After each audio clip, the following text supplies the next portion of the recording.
Welcome into the BSN Nuggets weekly breakdown presented by Strava Craft Coffee. Rise to be your best with Strava Craft Coffee. CBD-rich hemp oil-infused coffees will help you wake up, stay focused, and feel great as you go about your day. Use BSN20 to save 20% off your first order.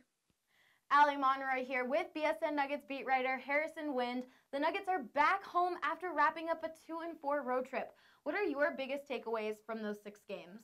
Well, it's the fact that they got 2 wins. They could have gone 0-6 on this trip without Jokic, without Millsap, their 2 best players unequivocally. They missed Will Barton for this last game as well in Boston, but they got 2 wins. This was a really long road trip for a banged-up team. Hard to believe they have a longer one coming up in the second half of the season, a 7-gamer. It's going to be equally as difficult, but they're keeping their heads above water right now. They're in a good spot in the Western Conference without their 2 best players for a big chunk of games here.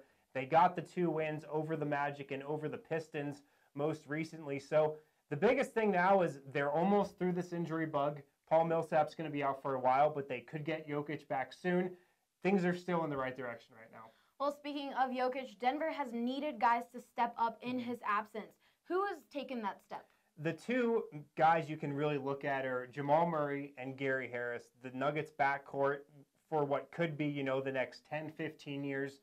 Those guys are playing great right now. Jamal Murray started out this year in a big shooting slump from 3, had another shooting slump that he went through as well recently, but he's shooting 50% from three-point range in the month of December. All those games have come without Jokic, so definitely seems like he's finding his groove, especially from beyond the arc. The other guy is Gary Harris. Just had his career high, 36 points in Boston the other night. One of the best games of his career. Those 2 guys have been the biggest 2 risers, I'd say, in Jokic's absence. I know you talked about it a little bit earlier, but how close is Jokic to returning? He's really close. The medical team actually cleared him for the Boston game. Michael Malone did not think he was ready, did not play him, but he was active. My thinking on this and my read on the situation is if this was a game late in the season, if this was a game with playoff implications or even a playoff game, Jokic would have played. But we're still, about a third of the way through the season. These games, they mean a lot. They don't mean as much as they do at the end of the season. They don't want to risk it. Exactly. So if this was an important game, he could have played. I expect him to be back in the lineup Friday against New Orleans, Denver's first game after this road trip. I think he'll probably have maybe a 15 or 20 minutes limit, though.